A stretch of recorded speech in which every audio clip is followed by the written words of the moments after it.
Hay preguntas que son como un cortocircuito en la cabeza, ¿no? De esas que conectan cables que no sabías que podían tocarse. Totalmente. Y una de mis favoritas de siempre es, ¿pueden aparecer dinosaurios en la Biblia? Uf, esa es la pregunta del millón. Es que la idea es increíblemente potente. Tienes por un lado los monstruos más espectaculares que han pisado la Tierra, y por otro, uno de los libros más influyentes de la historia. Hoy vamos a analizar a fondo un conjunto de notas y fuentes que se meten de lleno, pero de lleno, en esta cuestión. Y lo que me gusta del material que tenemos es que no se queda en la superficie. No va a ser un simple sí o no. Claro, El objetivo real es entender por qué esta pregunta nos fascina tanto y sobre todo cuál es la forma más honesta de abordarla.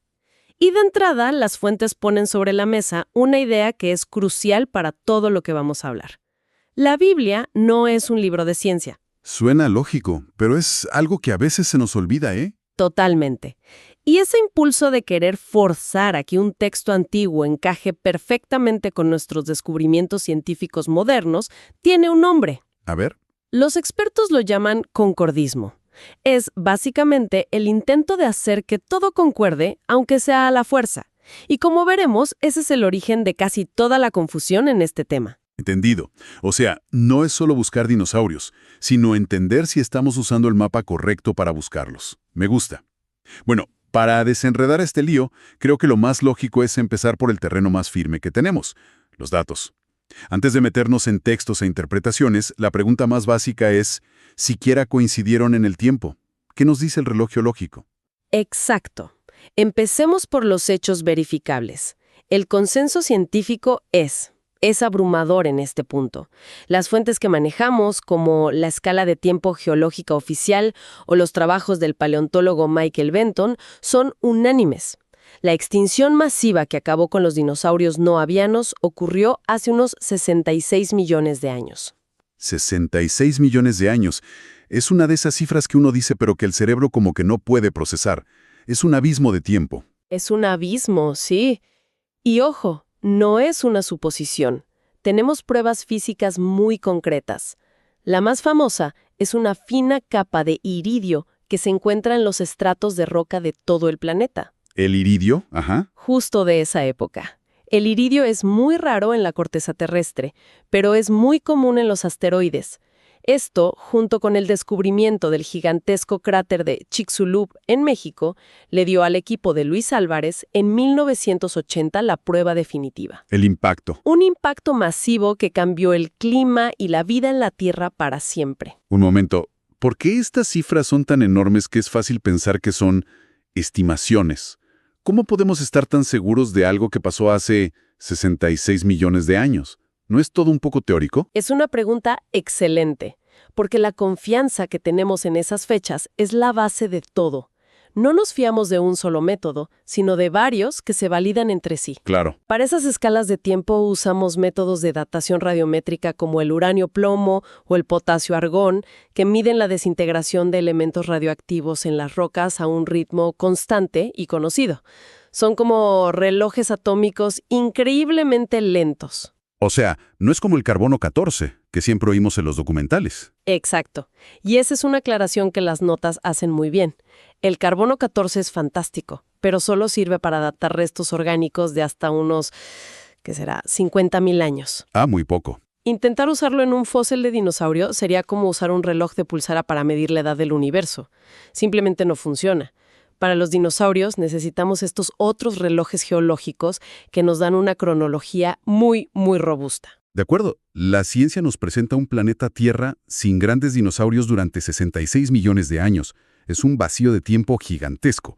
Entonces, ¿dónde aparecemos nosotros en esa línea de tiempo? Y ahí está el corazón del asunto. Los fósiles más antiguos que podemos llamar Homo sapiens anatómicamente modernos, como los estudiados por Jean-Jacques Hublin, tienen unos 300.000 años. 300.000. 300.000, no 66 millones. Esto crea una brecha temporal entre los últimos dinosaurios y los primeros humanos de más de 65 millones de años. Es que no hay por dónde. El material es muy enfático. En ningún lugar del mundo se ha encontrado un fósil de T-Rex junto a un humano. Ni una huella. Ni una herramienta. Nada. Es que la diferencia es brutal. Poner 300.000 años al lado de 65 millones es como poner un segundo al lado de 5 años. No hay forma de que se toquen. Ninguna. Y sin embargo, aquí es donde la cosa se pone buena. Porque a pesar de este abismo temporal tan claro, la idea de que convivimos no desaparece. Para nada. De hecho, hay argumentos muy populares que intentan saltarse esa barrera. Y creo que el más famoso de los últimos años, que nuestras fuentes analizan, es el del tejido blando. He oído que encontraron venas y células en un fósil de tiranosaurio. Eso sí que no encaja, ¿o sí? Ah, el descubrimiento de Mary Schweitzer. Fue y sigue siendo algo espectacular. En 2005, su equipo encontró estructuras moleculares como, pues sí, lo que parecían vasos sanguíneos y células dentro de un fémur de tiranosaurio de 68 millones de años. 68 millones. Y claro, la reacción inmediata de mucha gente fue imposible. Si hay tejido blando, no puede tener millones de años. El fósil tiene que ser joven. Es que la lógica es aplastante a primera vista. Yo mismo lo pensé. Si dejas un filete fuera de la nevera, se pudre en días. ¿Cómo va a sobrevivir algo así 68 millones de años? Lo fascinante, y esto es un ejemplo perfecto de cómo funciona la ciencia, es que la propia doctora Schweitzer y su equipo rechazan esa conclusión por completo. ¿Ah, sí? Sí. Su hallazgo no demuestra que el fósil sea joven. Lo que demuestra es que no entendíamos el proceso de fosilización tan bien como creíamos. Descubrieron que en ciertas condiciones muy específicas, procesos químicos relacionados con el hierro de la sangre pueden actuar como una especie de conservante. Como el formol. Exacto, como el formaldehído, estabilizando esas moléculas durante eones. Vaya.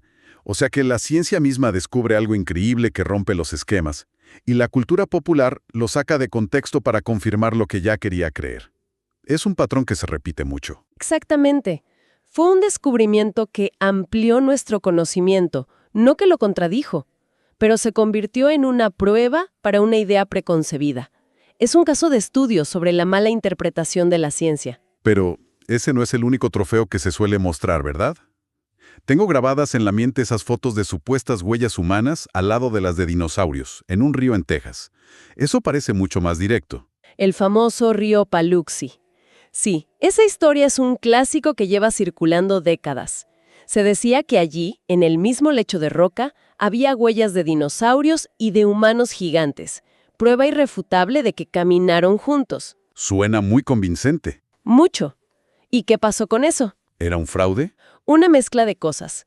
Las fuentes citan el trabajo de campo de geólogos como Glenn Cuban, que dedicó años a estudiar esas huellas.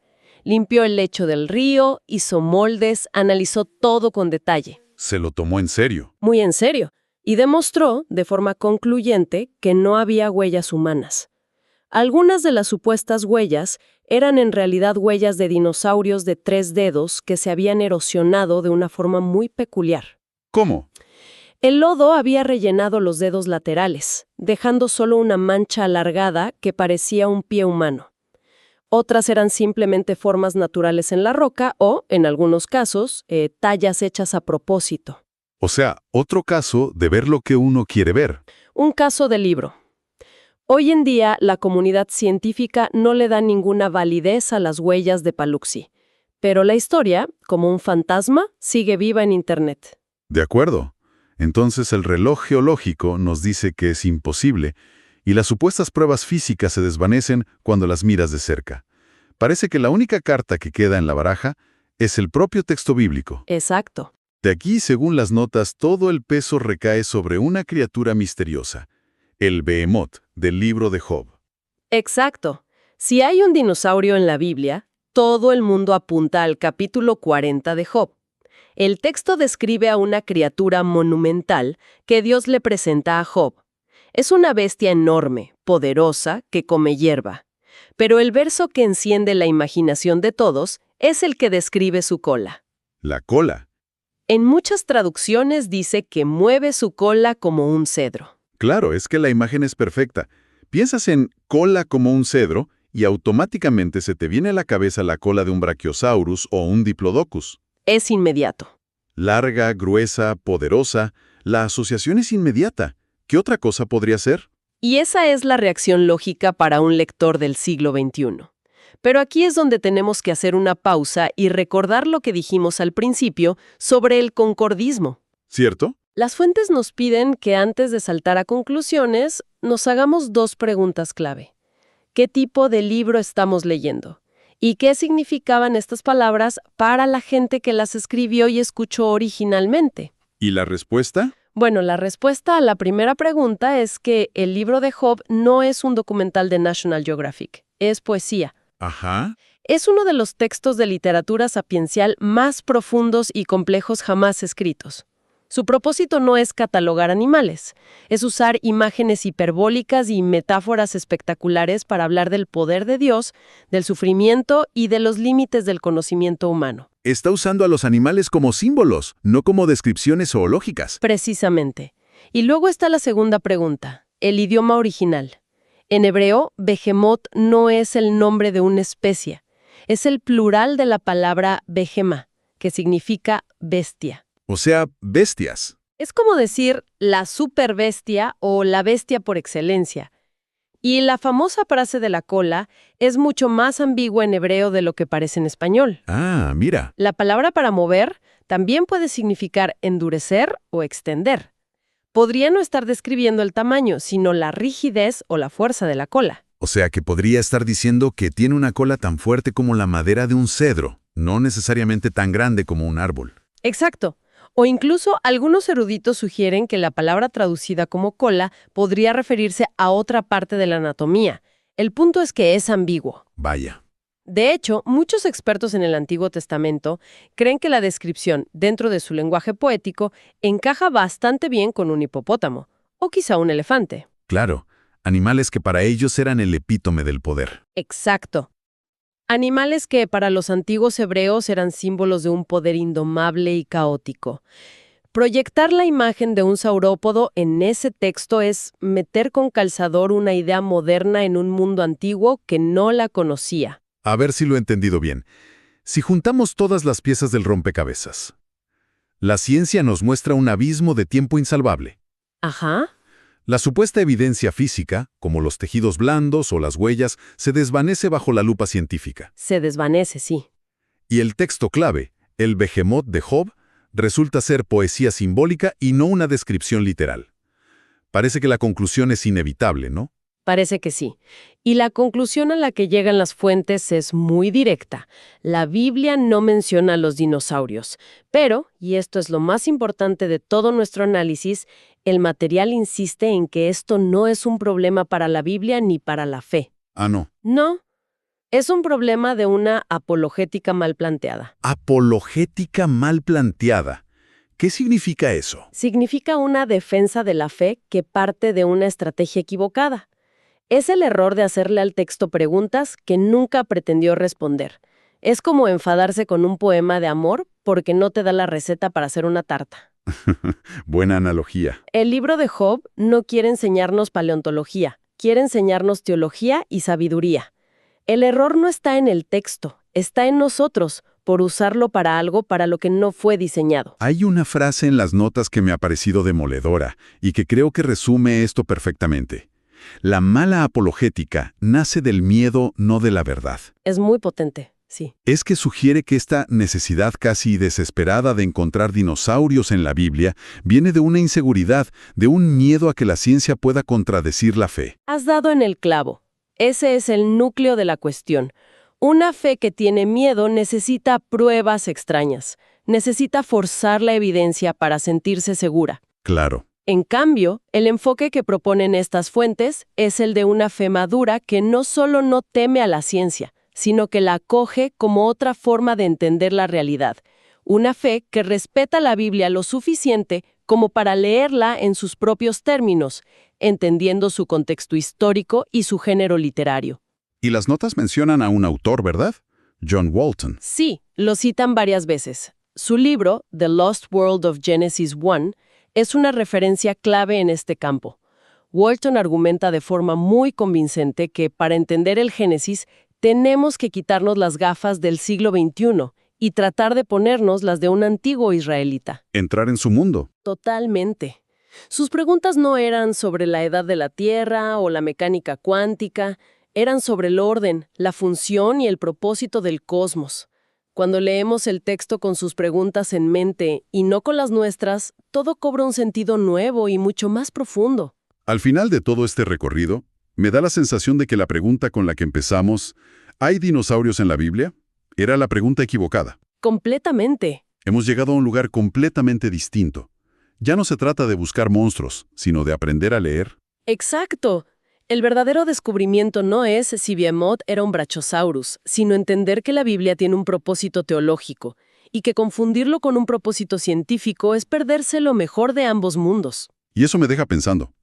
Hoy nos hemos centrado en los dinosaurios, que es un tema muy llamativo, pero el principio que hemos descubierto es mucho más grande. Mucho más. El principio de respetar el género, el contexto y la intención de un texto antiguo. Totalmente. Y esa es la idea final con la que nos dejan las fuentes. Una pregunta para que nos la llevemos a casa. A ver, Así que, para reflexionar, si logramos hacer este ejercicio, si dejamos de lado nuestras expectativas científicas y nuestras preguntas modernas cuando nos acercamos a estos textos, ¿qué otras historias o pasajes de la Biblia o de cualquier otro texto antiguo podríamos empezar a entender de una manera completamente nueva y quizá mucho más auténtica y fiel a su intención original?